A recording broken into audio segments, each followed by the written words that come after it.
প্রাথমিকভাবে যেসব বিষয়বস্তু এখানে বলা হয়েছে সবগুলোর এখানে অনিয়মের প্রাথমিকভাবে প্রতীয়মান হয় বলে মনে হচ্ছে।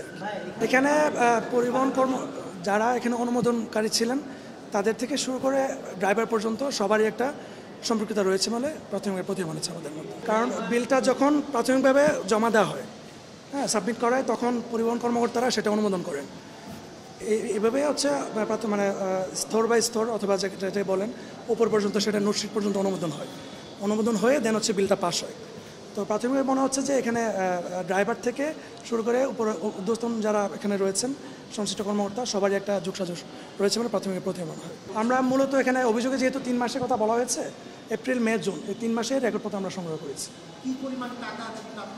এখানে সর্বমোট টাকার অ্যামাউন্টটা এখনও জানা যায় নাই। এটা আমরা রেকর্ডপত্র পর্যালোচনা করলে ক্যালকুলেশন করার সাপেক্ষে হয়তো আমরা বিস্তারিত বলতে পারবো। কি বুঝলেন ভাই? অনলি যেটাই চাই।